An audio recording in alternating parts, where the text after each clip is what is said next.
Tired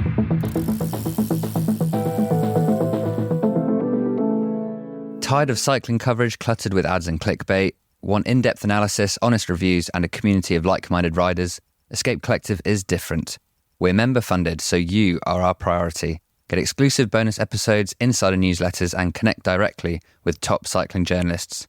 I promise I didn't write that last bit. I am just reading the script out. Join us at escapecollective.com/join.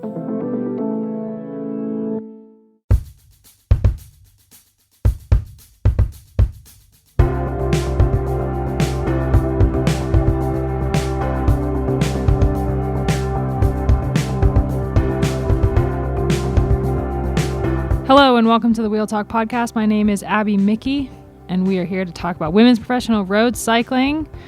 Today, I'm so excited. We finally got Gracie back on the pod.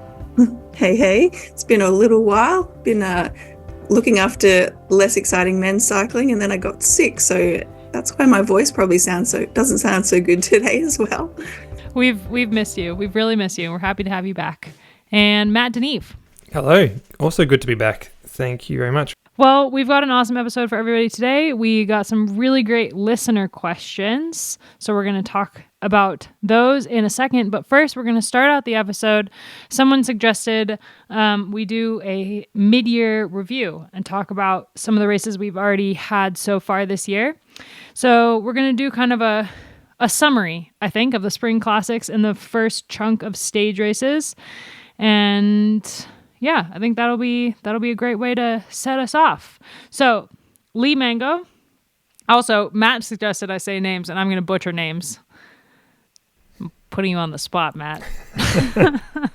Oh, people love to hear their names read out, don't they? And we love that people give us questions. So, thank you so much to everyone who submitted questions. It's really awesome to get people involved in the podcast. But I apologize if I can't pronounce anything. As you guys already know, I have a hard time with pronunciations. I don't think anyone ever questions that. Mid-year review. Should we start out with our favorite races so far? Yep. I feel like mine is an easy answer, and that is Tour of Flanders for me. Was, I think, maybe my favorite race of the spring. There was a lot of standout races this spring, and I think overall, if you kind of skim through the results, there was still a lot of SC Works victories. SC Works Pro Time victories, but the Tour of Flanders stands out as just such an incredible race for the tactics, the fumbles, the winner, the person who won, the person who got second place, and there was so much that happened in that race that I think both sums up what happened prior to that race and races that came before it, and also gave us like a little bit of a taste of what was to come in the future weeks. So I think as far as like a storytelling narrative goes, Tour of Flanders was... You couldn't have written a better race on that day. Yeah, that was my pick too. No surprises there. I just thought the whole spring was great. We anticipated it to be a good season, predominantly because of the Olympics, but I think just the level of women's cycling the last couple of years was, that it was foretold that this season was going to be a good one, and it completely delivered. Every race I felt like had something great to talk about, and but yeah, it was so hard to go past Tour of Flanders. I think that was just epic, and the way, especially that last 20-30 kilometers played out, was just so exciting. I think that was one of the best women's races I've probably ever seen, and I was so happy that I actually got to commentate it as well. Bridie O'Donnell and myself, who commentated it here in Australia for SBS, we were just like on the edge of our seats, like had the biggest smiles on our faces, and after the race was over, we were like, holy shit, that was so good. They did our job for us. All we had to do was just speak to the images, and yeah, it was just one of those days. I think goes down in history, but also I guess the way that Trek really, and this might answer another question later in this episode in some ways, in that they weren't necessarily the strongest. For sure, they had two of the strongest bike riders in the race, but they weren't the clear out and out favourites, and the way that they worked together to deliver that result was just exceptional, and like absolute textbook of teamwork and execution of a good plan. So yeah, it was it was awesome to watch. Pretty hard to argue with that. I feel like the ones that I wrote down were more selfish picks, things that I enjoyed seeing personally. I really enjoyed being at Paris-Roubaix to see the finish of that and being able to be in the velodrome there with Lauren and record a podcast from the infield there was pretty special. And yeah, I thought Kopecki's win there was great. Karsha's win at Flèche Wallonne was amazing. Such a fan favourite, and getting to see that. First win on the road, a big win on the road in, 5 years or whatever it was. And then just from an Australian point of view, I think going back to January and seeing Sarah Giganti win TDU, I know it's not the biggest race on the calendar, but it was just a really nice full stop on a really turbulent journey for her, and getting to be there to see that and see her family there and everything was really cool. And then also from an Australian point of view, Grace Brown's Liège win, I think, was just pretty spectacular as well. So, that's more of what I enjoyed seeing rather than maybe amazing racing or anything like that, but they're the ones that stood out for me. Yeah, I have to back you up on those ones, Matt. They're such good picks. Cassia's win was the only one that made me cry, and Grace's win was the one that made me the happiest. I was just over the moon for her, and that was a really exciting finale as well. So I think I said it on the podcast back then. I rewatched that 10K in different chunks so many times to be like, how the hell did that all unfold? So another good one for the history books, but also a good one for homework for any rider that wants to go back and see how you can win a race and play off your own strengths. And also, I just wanted to say that Matt and Lauren's podcast at Roubaix was probably my favorite podcast of the year. So I thought that really added so much value to coverage. It's just so nice to get that excitement on the ground, and I was smiling while I was listening to that. Oh, that's lovely. Thank you. I agree. I loved your guys' podcast from Paris-Roubaix. I felt a little bit of sadness that I couldn't be there with you, but one of these years I'll make it to that race. And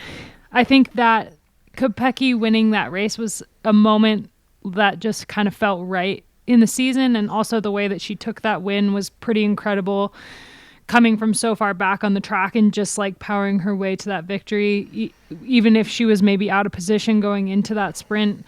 I feel like that was a really, really good win, even if it did add to the tally of SC Works Pro Time wins, because there's nothing wrong with them winning so many races, and they do spread it out normally. This spring was a very Kopecky Wiebes heavy, but it's always nice to see a variety of different teams winning. So I think that, but if Voss, on the other hand, if Voss had won Paris-Roubaix, she would have won the second most number of spring races of the spring season, I think, tied with Kopecky. So it's not like it would have spread it out that much.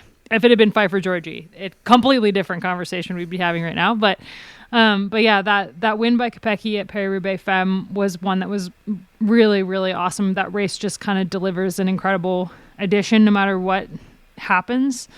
And this may have been the more tame addition in terms of just chaos out on the road, but the win itself was still pretty incredible. And then, Cash's win, La Flèche Wallonne is a race that it always just comes down to that final climb. No matter what happens in the kilometers before the Mur de Huy, it's basically all for naught when you get to the base of that climb. It's always going to be the strongest climber.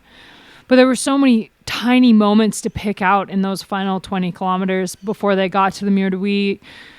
So many things that went wrong for other teams, and just to see Kasia win that race, it's no secret that I'm a huge fan of her, and to win that race in the style that she did a couple weeks after getting second at Flanders was just such an incredible moment. Even if the race itself wasn't one that we could have talked about for hours, the win itself was. And I think the same could be said of Amstel Gold. What a weird race. Everything that happened on that day was just bizarre, but for Voss to win it after she won Omloop Nieuwsblad earlier in the spring, which was an incredible story in and of itself, coming back from surgery in the off season and kind of a disappointing 2023, and then winning the first spring classic of the year. that was another like incredible moment. And for me, just I love to see Voss win out year after year. It just feels like she's a fixture in the sport, and I don't really want that to change, at least not yet. And so seeing her win Omloop Het Nieuwsblad and EMSO Gold was awesome. And yeah, I think for Grace Brown, in terms of storytelling and arcs, story arcs throughout seasons that span different seasons, for her to win Liège-Bastogne-Liège was such an incredible story. And Matt wrote a really good story about that as well on the site after the race. That was also got to speak to her a few days after that, and she kind of broke down the last 10k or most of the race actually in a really interesting way that I thought showed that elite athlete mindset and how you reflect on things and how you learn from them. And I thought it was really good. She was very introspective and interesting. So if you want to go back and check that out, you can find it on the Escape website. Overall, I think it was one of the best spring seasons we've ever had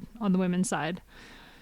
A lot of factors contributing to that. The rising professionalism of teams in general, multiple teams, the pressure of an Olympic year, the pressure of many, many contract years, just a lot of things came into play to make the spring one of the best ever. With like a lot of the time we would go into the races and sure you'd have like Kopecky as the favorite, but you didn't really know how it was going to play out. And it made for really good racing.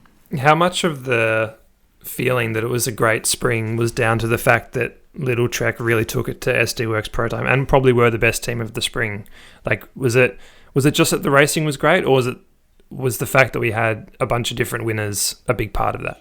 Yeah, I think that's probably hit the nail on the head there, Matt. I think just the rivalry and the will they, won't they, instead of everyone against SD Worx, it really made for much richer racing experience as viewers and commentators. But yeah, I think, last year it was so close, like Trek was so close to being that team, and then they just had a bit of bad luck, not enough riders.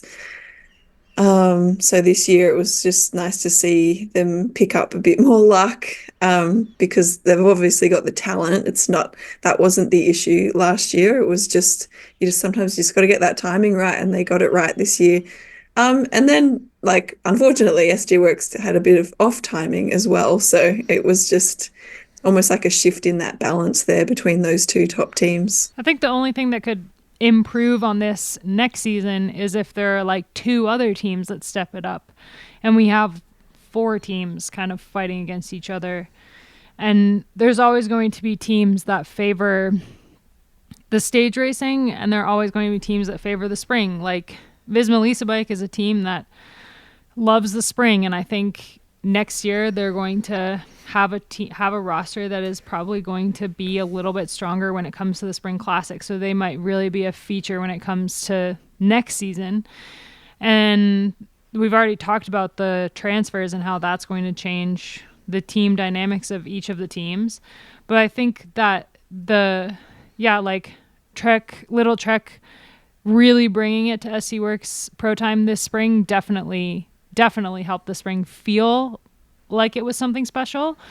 And I think part of that was going into the season knowing how good SD Worx was last year, and that not much had changed in our minds going into this year, and that we were just going to see a repeat, because all we knew going into the spring was that they hadn't changed their roster at all besides adding Femke Gerritsen. So it was just going to be another SD Worx Pro Time sweep of everything, it felt like. And then when that didn't happen, when Voss won Omloop Het Nieuwsblad, it was like, oh, wait, things could be different. And that kind of was only proved right as, Balsamo won Bruges de Panne, and they weren't there. But that's kind of beside the point, you know what I mean? It just like we were teed up to think the season was going to go a certain way.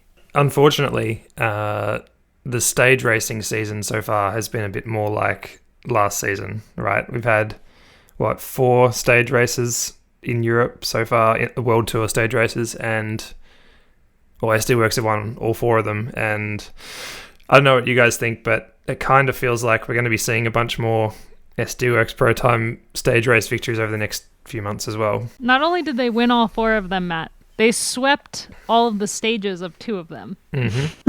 Yeah, I'm a bit biased because I love the classic so much, but I've definitely watched these stage races with less enthusiasm.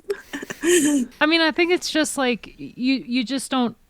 We just want to see variety, right? But I don't think it's nothing against the team itself. Like, I think that needs to be made clear that it's nothing against SD Works. It's just that that the racing is so much more exciting when we see multiple teams win. And like the Vuelta was great, even if Demi like destroyed everyone when it came to the GC. Each of the stages was awesome, and like Evita Music's win stands out above a lot of them as a moment that was one to remember. But I don't think that that's going to continue, because one of the reasons that they have had such a strong run is Demi coming late into the spring season, having done kind of the bare minimum, and coming into the Spanish stage races just flying, way more so than riders like Elisa Longoborghini, who did more of the spring racing. And I think that means when we get into the races later on, like, I don't think that the SC Works Pro Time dominance of the spring block, of the Spanish block of races, is going to be how the Giro goes. The Giro has been a race that they've kind of struggled to perform at. Don't tilt your head at me, Matthew. The Giro's been a race that they've struggled to perform at in the last couple years, since Anna van der Breggen retired, pretty much. And I think that is a race that is still wide open, because we don't know if Demi's going to do the Giro. I wouldn't be surprised if she did, honestly, but that's a race that, you know, is one that, like Evita Music, she looks primed to win that race, for example. And when it comes to the Tour, like, it's a different course this year. It's going to be a different race, we think. So I don't think it's like we now are settling in for the rest of the season being the SC Works show, because there are so many riders that sat out those Spanish races. Like Elisa Longoborghini didn't do the other 2 Spanish stage races, for example. Kasia had to leave the Vuelta early and then hasn't raced since. And she's coming back for Tour de Suisse. So I think that there's more riders that are going to come back after a break and be able to challenge SC Works. And Demi can't keep that form going. She's not racing now, but I would be surprised if she's able to continue that form and not kind of dip a little bit before leading back into the Olympics and the Tour. That all sounds great to me. Yeah. I hope you're right. I can't see anybody beating Vollering at the Tour. I mean, yes, there's more to the Tour de France Femme than just who wins the race overall, but I think if we're talking about overall victories, I can't see anybody beating her if all goes right. And the Giro is definitely more open. I'm very curious to see who they take. We talked a few weeks ago about Marlon Reusser wanting to go to the Giro to target the GC, and I don't know, how realistic that is, but Niamh Fisher-Black will be in the mix there as well, you would think. And then Trek takes Elisa Longoborghini and probably Gaia Riolini as well. So yeah, I mean, it's going to be interesting, and I certainly hope that you're right that it is more varied than it has been for the Spanish block and for Ride London. But yeah, plenty still to play for. What about some breakout riders? Oh man, we've had some great breakout riders. For me, mine is maybe like one of the riders that I think had a breakout spring is maybe low-hanging fruit. But I do feel like Shirin van Anrooy made steps this spring that are notable, because she's been a good rider. She won Trofeo Alfredo Binda, of course.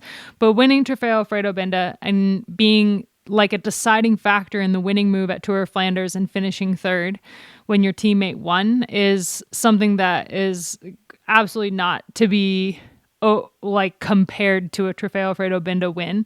They're 2 races of 2 different leagues. And so I think for me, she was one of the breakout riders of the spring and definitely contributed to Little Trek having the spring season that they did. Yeah, 100% agree. She was on my list too of, it's not strictly a breakout ride, because she's been coming good for a couple of years now, but yeah, huge step forward this year. And it was like, Flanders was the best example, but how her and Elisa Longoborghini played off each other in some of the other races as well was like they were the dream team duo for Trek. that really made the racing against, especially SD Works, but some of the other teams as well, really exciting. So, yeah, I think she is going to be capable of a lot in her coming years, but certainly an interesting rider to watch this year so far. Yeah, and there's a few riders that we've talked about a lot in recent weeks that deserve another mention, and these maybe stretch the definition of breakout riders, but they're certainly riders that have had, if not the best years of their career, then right up there. Caroline Swinkles was excellent throughout the spring, and then third overall at Burgos as well, so has carried that form into the stage racing as well. Talita de Jong we mentioned, who has been around for a long time, but on basically any measure you want to look at, it's been her best season of her career. Letitia Paternoster has been great. Again, more of a building of form from her, but some very strong results. And then, I feel like I need to fly the Australian flag as well. I feel like Neve Bradbury's second at UAE Tour was a real breakout moment for her, as well as third at TDU. And we mentioned Sarah Gigante before as well, but I feel like she's taken a step up as well. So, none of them are really riders that we'd never heard of before, but all had taken steps up this season, I think. For sure. They're all on my list as well. And notable mention to Loretta Hanson. I have got my fingers and toes crossed for her to get an Olympic spot this year for Australia. I think she's taken a massive step up again in her career, and also a super valuable contributor to that Little Trek success so far this season. And again, not necessarily breakout, but you have to definitely tip your hat to those big steps forward by some of these riders, and especially on such a tough year to do so. I think another rider maybe worth mentioning that we haven't talked about a lot on the podcast is Kim LaCourte from AG Insurance Sudal, who didn't have incredible results, but she finished 10th at Paris-Roubaix, which is a very good result for a pretty new rider to the World Tour scene. She's been racing for a bit, but she's new to AG Insurance Sudal this year, and she only started racing at this level she raced in 2016 on Biscaya Durango, and then took a couple years off from racing at this level. So she's a rider who I think with more experience will only be more impressive, and definitely worth a mention. I was also impressed by the Norwegian rider on Liv Alula Jaco. I think she could definitely be classed as breakout this year, because I've not really seen her name too much in the past. Ingvild Gaskin, I think that's the right pronunciation, but please correct me if I'm wrong. And it's same with Paternoster. It's nice to see that Aussie squad that I'm an alumni of finally kind of getting through a tough few years and picking up some good results again, and having some nice development riders coming through that are, showing some good promise. We also had riders that, like Yara Castelline, who won a stage of the Tour last year, but I think we saw kind of a different side of her this year, where she was a lot more aggressive and a lot more active in the races. And multiple riders on Phoenix de Koonik, I feel like, qualify for that. Puck Pieterse obviously had an incredible spring season coming off of her cyclocross season. And I think the list of new names to keep track of, or riders that have been around for a couple years and are just now coming into their results, it was long this spring, and even in the opening stage races as well. And for any young or developing riders listening, I think it's good for us to point out not just the breakout stars or the youngsters, but those people that have been knocking on the door for ages, because cycling is one of those really difficult endurance sports that can take many years to finally crack it. And even someone like Garcia, who was a star in the past, to go for 5 years or so without getting a win, and then taking a really big win.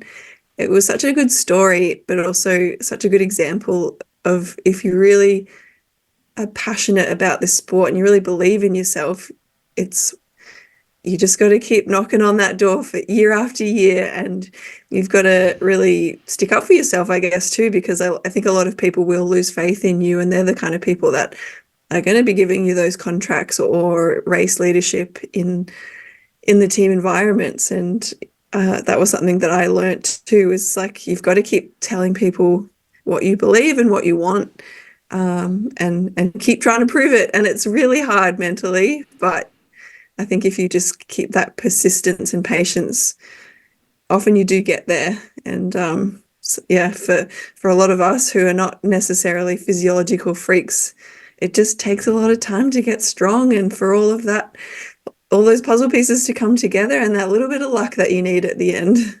Yeah, totally. I feel like it's easy to look at someone like Demi, who really only broke onto the scene in 2020, and think, oh, it doesn't take that long to be that good. But like, for the average person out there just trying to do the sport that they love, it's years and years of dedication, and there are going to be more setbacks than there are successes. And that's something that I think that gets glossed over on social media, but is like very, very true when it comes to professional sport. And like, look at Sarah Gigante. Like, she had such a rough couple of years, started this season with a win at Tour Down Under and an incredible performance on that final stage. So there's just, it's just about time, putting the time in.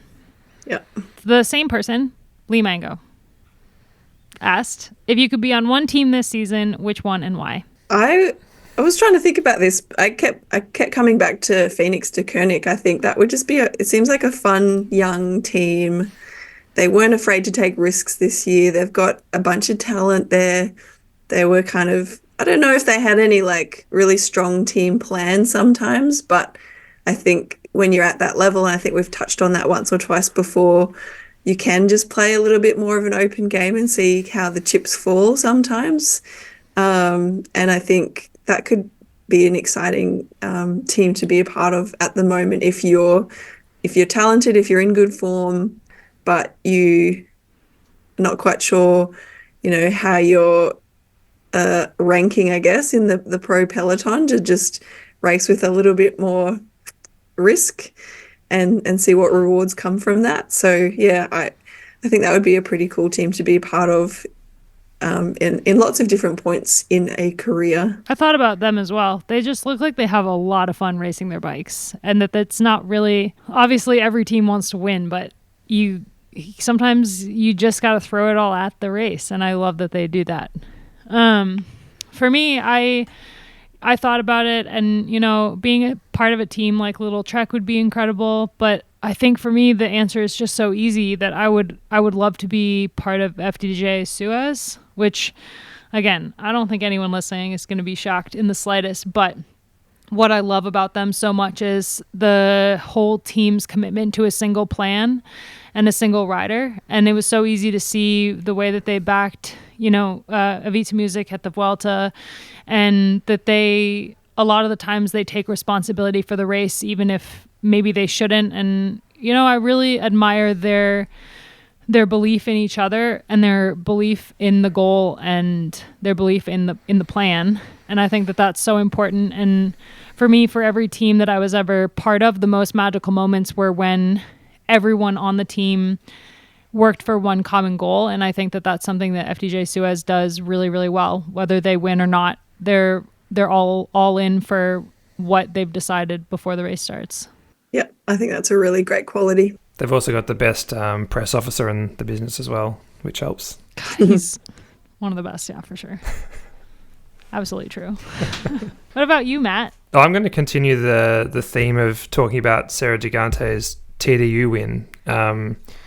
I was really heartened to see how happy she was at AG Insurance Soudal, and there was a really cool moment after she won that Wollonga stage where she was talking about how in the pre-race meeting, the team plan was for her to attack, a kilometre up the climb or 2Ks up the climb, and she was like, no, I'm going to go from the bottom. And Servais Knaven said afterwards, the DS said afterwards, that he was very skeptical of the plan, but he was like, well, I need to back the riders, and new rider to the team, but he backed Sarah's plan and it ended up working out brilliantly. And I don't know, there's been plenty of talk about that team and kind of management and how that's affected things, and I'm not sure how much effect that would have in the team, but what I saw from them at TDU and the vibe that they had, not only with Sarah but with Ali Wollaston and how they got around each other, just seemed like a really good environment. So yeah, that'd be my pick, Adrian Sturzenudal. All right, we had a question from Jeff Desmond.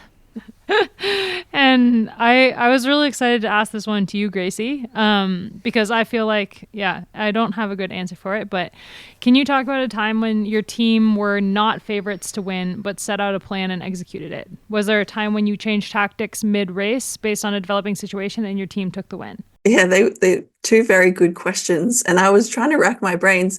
It's amazing how much you already forget in your years after racing. There's a couple of moments that stood out, being part of some historic wins, not myself necessarily, but doing the women's tour of Britain for the first time in 2014. We got Emma Johansson to win the stage one, and she beat Marianne Vos, and that was pretty cool. But I was trying to find some footage of it because I couldn't actually remember how that stage went. I just remember that, we put her in a good enough position, and she fought all the way up this drag uphill sprint finish and managed to best the best. So that was a really good feeling. And then a time where we were the favourites, but we had to pivot. There was probably quite a few of these, but one that came to mind was when I won stage one of the Bay Crits in Australia. I wasn't supposed to win it. I was the lead out rider, and I was just super fit, and I'd done my job for the stage. And then I saw going into it's a hot dog, that first race, it's in a car park, and it's just like always the scariest one. And I could see going into that very last corner, I'd kind of just swung off, and I saw that it was all going to shit. And so I just put the gas back on, and I just dive bombed everyone. And I just sprinted out of that last corner, and I won. So it was good for the team, but probably it was good to get the win. But it was a little bit tense after the race in how we'd won it, and that it was me instead of the person that we were trying to lead out. So yeah, that was a good memory for me, but maybe not for some other people. I can think of multiple times that things were going poorly and we changed the plan mid-race, and they still went poorly, but maybe just slightly less poor. There was a time when at the Redlands Classic, I was there with Rally, and there was a break up the road, and with one of our riders in there, and then I bridged up to that, and then we were supposed to be riding for somebody. The break was just getting too big, so my DS was someone needs to bridge, and we were supposed to be working for someone in the peloton, but then they just let the break go, and then we were like, well, shit, now we're racing against people we can't beat, and there's no way that our leader is going to be here when the when the finish happens. And I ended up working for her, and then she didn't win. Maybe she got fourth or something, but it was still a really exciting day because we got to kind of make the calls ourselves, which was fun because you don't have radios or anything in that race.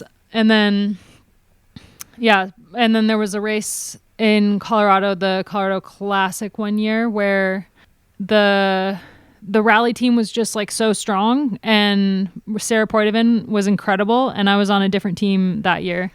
And I knew that there was no way that we were going to beat Sarah. So even though the DS didn't tell me to attack, I felt really good at one point. And so I did. And I managed to stay up the front solo for most of the race until Taylor Wiles and Sarah caught me. And I finished third. So it didn't actually end in a win, but it was still a better result than we would have gotten as a team had the race gone any other way. But I feel like I can mostly just remember times when, it was a dumb plan and it did not work. And we were favorites. We were always favorites to win the race, especially on rally. We were always favorites, and it never went to plan. I like that you've kind of touched on the race radio stuff, because there's been points in my career where I've been in races without radios and had to make decisions myself, and they've not always gone well, but they sometimes did go really well, and either me or my teammate got to win.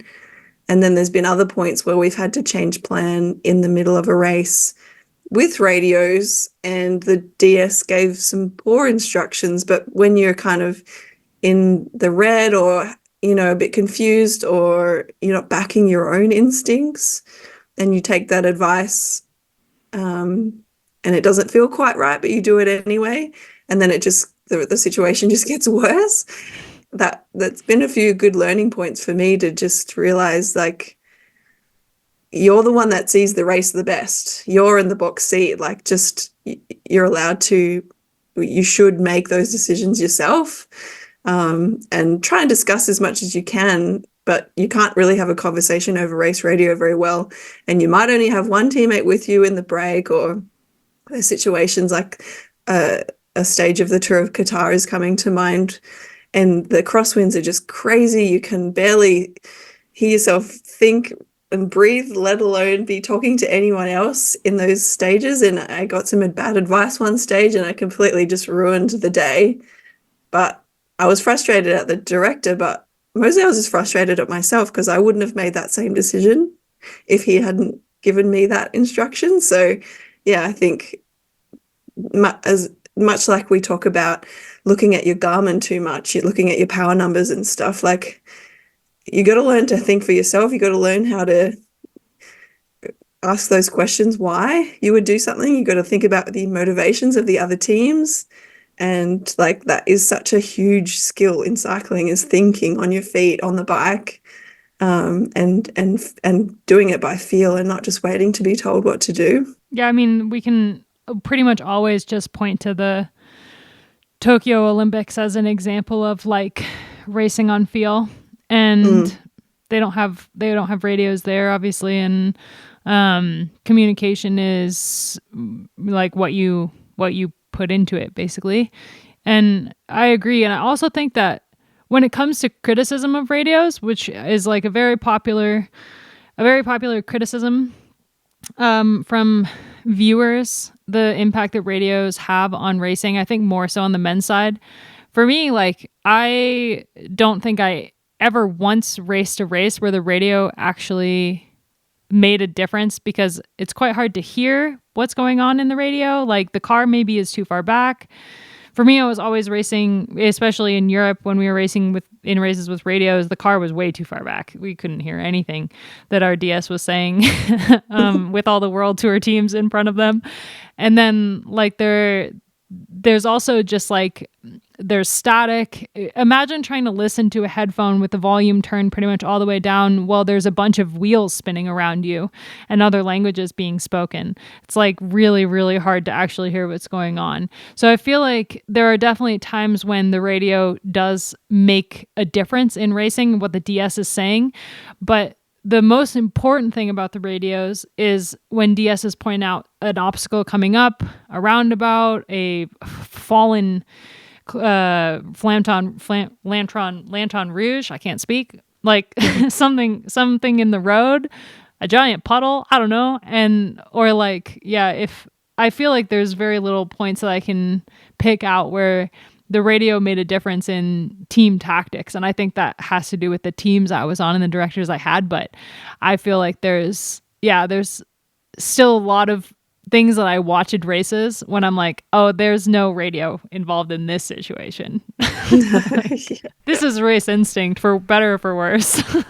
Yeah, I think we saw that a little bit this year. We were speculating as to whether Demi Vollering had very good information this year compared to other seasons. And yeah, it's like, I think that was also a good example of like, well, you have to be a complete rider, and that's part of it, is, you know, knowing how to handle all race situations, if you have a radio or not. And like, I completely agree. I think safety wise, we need radios. I don't think that they should be excluded. but you just have to learn how to race without that tactical information. In 10 years' time, when this season is behind us, the first question that I'll ask Demi Vollering is what happened in Liège-Bastogne-Liège? No, I've got nothing. I guess this question is hard for you to answer. yeah, I haven't been in too many professional bike races, to be honest. So I've watched plenty, but I haven't been in many to give you a good answer. So I think you two did a great job. Hannah Nicklin asked us about the Olympics. She said it's a bit far out, but basics on the course, what kind of race it is, and what's informing selections. In the last week, we've had a couple national teams announce their lineups for Paris, and I think those are only going to come in thick and fast over the next couple weeks. So maybe worth digging into a little bit of the course before we are asking like why were these riders chosen. And I think first I'll just touch on the course. I talked to one of the DSs I know who has gone and pre-ridden the course on townie bikes, and mostly the finishing circuits, because I think that's going to play a pretty big role in the finale. There is one massively steep climb, 90 kilometers to go, that is like basically just a wall, and it's pretty short, but she pointed out that climb is only 20 kilometers from the circuit. So if there's any selections made on that climb, it's hard to chase from there until the start of the circuit with the technical roads into Paris. But then once they enter the Paris circuits, some of the roads are very, very narrow. Especially one of the climbs is really, really narrow. There's like a screaming fast descent off of it. And a lot of it's in the city of Paris. So there's some technical turns and stuff like that. It's a course that she said could be compared to maybe Trofeo Alfredo Binda in terms of the toughness of the climbs in the final circuit. But the width of the road is constantly changing depending on where you are on the course. And, what they're going to do about all of the like furniture in the road is something that she was curious about, because there is a lot of road furniture and obstacles in that final circuit. And she said that it could kind of be compared to Glasgow, but they do less circuits of it. So while the course itself is maybe similar to the Glasgow circuit, because they do it less, it's going to wear on the legs less and possibly won't be as selective. I think it's going to be somewhere between maybe Trofeo Alfredo Binda and Glasgow. So maybe we're looking at like a reduced group, maybe 5 or 6 coming into the line. But there's definitely enough climbs in there to make it interesting. And I think previously this course was looked at as a sprinter's course. And I don't think that that's far off. But I do think that if you're going to look at a sprinter to win the race, that Wiebes is maybe the only one who could tackle the circuit. And even then, she's on the cusp. And when it comes to the Dutch team, I mean, we can talk about it. The Dutch selection is out. The Dutch selection will maybe surprise 0 people. And that's that Demi Vollering and Ellen van Dijk will do the road race and time trial. The other 2 road spots are Lorena Wiebes and Marianne Vos. And I think there are riders that definitely missed out on that selection, but based on the course and the experience on that team, it's not that surprising that that's who they're taking. And like years previously, specifically Tokyo, the biggest rivalries are coming from within the Dutch team, with Vos kind of being a favorite for a course like this, given her experience and her ability, what she's been able to do this year. And Wiebes, who is the fastest sprinter in the peloton. Yeah, I don't think it's going to be like as fraught with tension as it was last Olympics between Van der Breggen and Van Vleuten and the others who are on that team. But I think that, yeah, it's always a talking point no matter who gets picked for the Dutch squad. And as much as I love and respect Marianne Vos, she's not actually that well known for being a team player, I hate to say. Not that she's like rides super selfishly. She just has like that white line fever, and I think she just can't even help it. So I think if she sees an opportunity, to take the win, of course she's going to take it. But like, yeah, I think that having Ellen van Dijk on that squad is she'll be the glue in a lot of ways. But I actually just don't think that this course is that hard. I've been trying to read a few comments here and there, and some people that have gone out and ridden it, but like it's only, as far as I can tell, 1,700 meters of vertical climbing, which is actually not a lot these days. Even 2,000 meters is like, it's not that challenging anymore for the women's peloton, whereas that used to be, pretty decent. And I feel like Wiebes has shown that she can get over climbs. Abby's right. I think she's like the favorite for all the sprinters because of her abilities. But I think that it's going to be really hard to dislodge her. And I think it would be crazy for the Dutch to not have her as plan A. Yeah, I agree. I agree with that too. The thing I would say though is the last 10, 15 Ks of this circuit looks very similar to the last 10 or 15 Ks of stage 1 of last year's Tour de France Femmes, where there's a climb that peaks 10 Ks to go, and Kopecky got away and won solo. So it's about the same gradient as well as that climb. So I don't know how that looks if you've got Vollering chasing her, if you've got Wiebes there as well, etc., not on the same team. But that certainly made me take interest, was that climb there, and I think that's what Kopecky will be looking at as her chance of victory. She could also win it in a sprint, obviously, but I think those last climbs will be decisive, and I'm very curious to see how the Dutch play it if Kopecky does try and go away there, because you feel like Vollering will be the one that would chase, and then hope for the others for a sprint. But I think it's going to be interesting, and yeah, the intra-team rivalry on the Dutch team, or the intra-team dynamics will be very interesting, and then Kopecky is a wild card, not to mention all the other teams as well. I think it's going to be, pretty fascinating. And it's always such a weird race because of the numbers of the field and the breakdown of the teams. So, yeah, I think, of course, the Dutch will be always one of the number one talking points for how to beat them, but who's going to win out of them. But I think once we get a few more teams listed, I think that's going to make the conversation more interesting, because then we can start to think about or talk about what are the other strengths and motivations of other teams, who has the strength to chase or to go with certain attacks and stuff like that. So it's such a different race to what we're used to.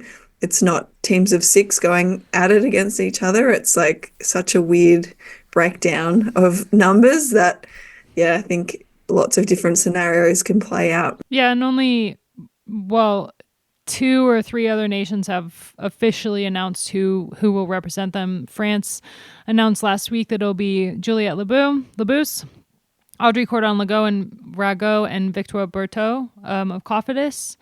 And I think the big surprise there is Evita Music being left off the roster.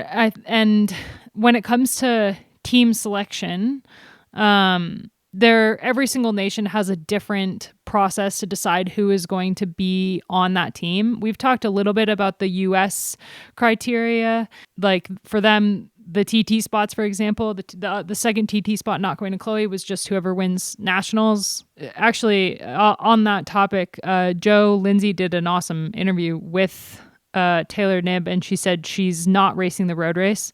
I don't know how that's going to impact the U.S., whether or not they're going to be able to figure out the allotment of spots and filling someone in there, but that's a conversation for a different time. But when it comes to deciding who represents who, like for a country like France, I believe it's coach's discretion. So the coach will take into account the results and the riders in question, the course itself, and then they decide, and there's no give at all. For countries like the US and Canada, I believe also you can arbitrate for those spots. But some nations have it broken up in percentages, like 30% of it is your one-day points in 2024, 30% of it is coach's discretion, 30% of it is your UCI ranking over the last 2 years, and then 10% of it is, something else. So there's like many, many, many different ways that the nations decide who is going to represent them. And some nations have more on the coach's discretion and the team coaches decide. And some nations have it more based on results and points. And with some, you can get an automatic selection if you win a World Tour race or something like that. So it varies depending on the nation. And I do feel for Evita Musique though. I mean, Olympics is already a massive deal for everyone, but being a home Olympics as well, and I think she could rightly say that she deserved to be there based on her performance so far. But yeah, as you said, there's a lot that goes into that decision, and the time trial is a big part of that. So maybe that worked against her a little bit, but yeah, I feel for her. It'd be a bitter pill to swallow, that one. Yeah, her statement was pretty clearly, she was pretty upset about the selection, and I think, like she said, there's nothing she could do. It's not like other nations where you can try to arbitrate, but even then, like, once a decision is made, there's really nothing you can do. That's one of the sad things about the Olympics is, yes, we're seeing the world's best athletes compete at this globally lauded event, but we all have to remember that the athletes we're watching, there's an equal amount, if not more, that also deserved to go, who are also the world's best, and either politically or luck or whatever is the factor that prevents them from going. So it's one of those events that can really impact an athlete's fulfillment in their career. I've seen plenty of athletes over the years feel like they weren't successful because they never made the Olympic team, and it's such a shame to come away from your career with that as one of your criteria. It's such a great thing if you can qualify and go to the Olympics. It's really special, but it's also, I think, the importance that we place on it across all sports that get to go to the Olympics is an unmanageable weight for a lot of people, and unfortunately, yeah, I really feel for athletes that don't get to go that did deserve to go, which is a lot. Yeah, definitely. It's one of the darker sides of the Olympics, but definitely the impact it has on athletes, both athletes that get selected and also athletes that go. There's a brutal come down for a lot of athletes post-Olympics who get to go, who have been building toward it their whole careers, and then it's just over. So as far as a sporting spectacle, it's something. And I think this year, I hope this year we have a really exciting race, but there's definitely a lot more to it than just a bike race. At least athletes don't have to do 2 weeks of hotel quarantine after the games this year. Yeah, seriously. Matt, the come down I had was quite intense. And I had a good experience. I won't go into the story, but when Tokyo happened, all I could think about was it's unethical to put people into hotel quarantine after that. It would be awful. But athlete well-being is getting much better managed these days. It has a bit of a way to go, but yeah, it's not all glamorous. Doing the Olympics and the whole process of it. So I am trying to spare a thought for those people that are going through the process right now, because it's pretty tough. Have you seen the cardboard beds for this year's Olympics? No. The IOC is trying to dissuade athletes from their post-competition activities that, I don't know, people may have heard about happening a lot in the Olympic Village. So their beds are all cardboard. I don't know how that's going to dissuade anybody, but I don't know. I thought it was funny. That is funny. I just had one final thought. Hearing about... Sorry, please go on. Yes. No, you go. I was going to talk about condoms. You should definitely talk about something else. I was just going to say about the Olympics, I find myself interested about the time trial as well, and we'll find out more about this as we go on, but I think, obviously from an Australian point of view, seeing how Grace Brown goes there will be fascinating. Seeing how Ellen van Dijk goes in her comeback to the sport. The reigning world champ Chloe Dygert, how she goes. I think there's a whole bunch of storylines that kind of conclude at that time trial in Paris. So I'm curious to see how that goes as well. Yeah, that's going to be really interesting, and I think some really good stories are going to come out of it, Matt, like you said. Abby, keep going with your story. I'm curious now. Nope, I'm not going to tell my condom story. I didn't go to the Olympics, but I have firsthand accounts from many people of things that they saw, buckets that were sitting on tables. There's like bowls in the dining hall of condoms, but like if you go to grab some, like you get a standing applause from whoever saw it. So athletes are just like a bunch of high schoolers, and then you put them all into the Olympic Village, and it's just like, yeah, it's exactly what you'd expect from like a high school football team, pretty much. Yeah. Yeah, the time trial looks pretty good. It's like a relatively flat course with a little bit of undulation, and it's all in the city of Paris. So there are definitely some technical aspects, and I think that it will be a fantastic race. And I'm excited to see how Ellen Van Dijk can do 10 months postpartum, which is bonkers. We have one more question from Dan, but I think we will save it for next week when it's Gracie, Lauren, and I talking about the Tour of Britain, the women's Tour of Britain, the women's tour, which is now the Tour of Britain Women.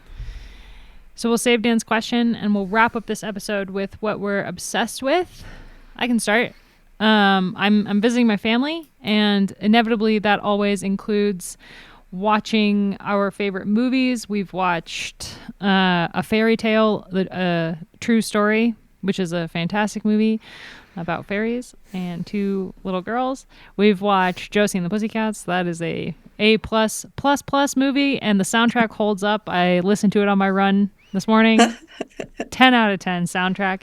And probably my favorite of the movies we've watched was Hook, which is just such an amazing movie. And I love that movie so much. And every time I watch it, it makes me cry and also makes me laugh. And yeah, big fan. So I'm obsessed with revisiting your old favorite movies with your family.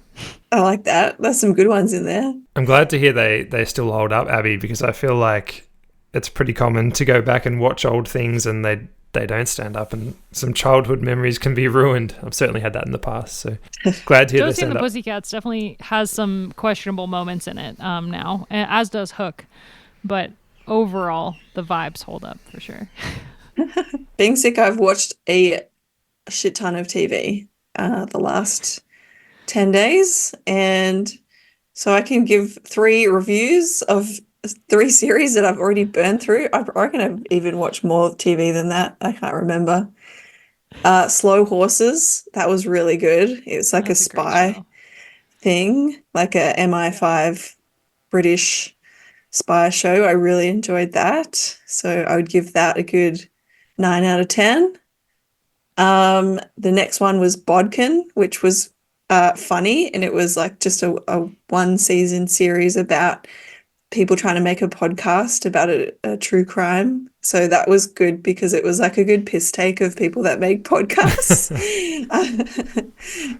It was set in Ireland, which is, I always enjoy anything with an Irish lean on it.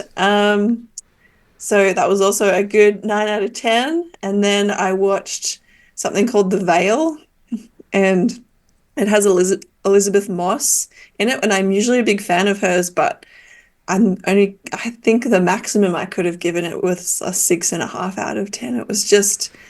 It was quite well done, but just missed the mark a little bit, and I just wasn't as like engaged with it as like Slow Horses. So yeah, it was, if you're into spy stuff or thrillers or dramas, I don't know if I would recommend that one, but yeah, it wasn't too bad. So that's a lot of TV that I've watched lately. Just wait. Once the baby's born, for the like first 2 weeks after the baby's born, you're just gonna be binge watching TV with your headphones in. Oh, I know. I feel like I've already wasted a bunch of series before the babies even come out, because I wasn't expecting to be sick, obviously. So I've got to put a few other things on the list. I might go back to rewatching some old stuff though, just so I can feel good. It's a bit like what you've kind of said with the movies. I think when you just want to be nostalgic or you're feeling a bit flat or tired or whatever, it's nice to actually go back and rewatch stuff. And I don't usually rewatch many things, but there's some things that I'm definitely going to go back just so I can feel good. Matt, got any obsessions? Yeah, all the talk of TV series and things you want to rewatch makes me think of Three Body Problem, which I actually watched a few weeks ago, but I've been seeing a bunch about it in the news and hearing a lot of people talk about it, and I want to go back and watch it again already. It's a Netflix adaptation of a Chinese sci-fi trilogy and a series of novels that was written probably 15 years ago, I guess. And the first book of that has been adapted for Netflix, and they did an amazing job with it. Really, really beautifully done, great visuals, great storytelling, great changes to the text to make it more appropriate for TV. And they've just approved, Netflix has just greenlit the show for the last 2 seasons, which will cover the last 2 books. And anybody that's listening that's read that trilogy will know that the books get wild from here in terms of the terrain they go into in terms of sci-fi, like really hard sci-fi, really fascinating stuff that reading those is kind of a life-changing moment for me, and I can't wait to see how they adapt them to screen. They've got a very big task ahead of them because some of the stuff is just almost impossible to visually recreate, so I'm curious to see how they do that. But yeah, Three Body Problem, I can't wait to rewatch it again. And if you love your sci-fi, cannot recommend it highly enough, both the books and the TV series. Ooh, that one's been on my list, but I feel like I haven't had the brain power to give it a good crack, so I'm looking forward to trying it out. But would you recommend reading the books first before the show? Oh, yeah, that's a great question. I think either way is fine. They are different enough that you'll enjoy both. But actually thinking about it, maybe read the books first because it'll give you enough of a grounding that will really help you enjoy the TV series enough. I've heard some people that watched the TV series that found that it was a little bit disorientating how much was going on. So having read it first might give you a bit of a leg up. And I certainly didn't dislike knowing what was going to happen. That didn't affect my enjoyment of the TV series at all. So yeah, the books first, I think. Well, give me a few years once I get past babies. Speaking of adaptations, Matt, have you watched One Piece on Netflix? I haven't. I've heard some good things about it. It's a live-action remake of a anime, right? Yeah, but I give it a 10 out of 10. It's fantastic. I highly recommend it. Have you seen very fun watch. Any of the original anime? A little bit of it, and the Netflix version is definitely little kidded down from the original anime, but I don't know. It's very the casting is phenomenal, and they just have so much fun. Yeah, it's a really fun watch. The original anime spanned more than 1,000 episodes. It's kind of legendary for how deep it went. So there's part of me that worries that I'll watch it and want to dive back into the original stuff and then just get overwhelmed with that. And I've also heard that the Netflix one is the time. Yeah, I do not have the time.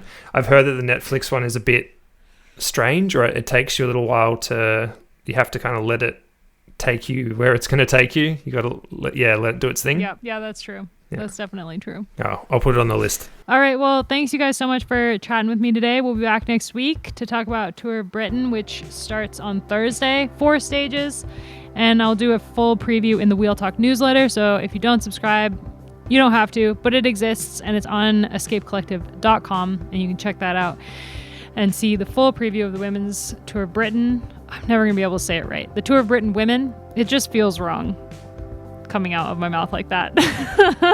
It's in the wrong order. So we'll be back next week. Thanks so much.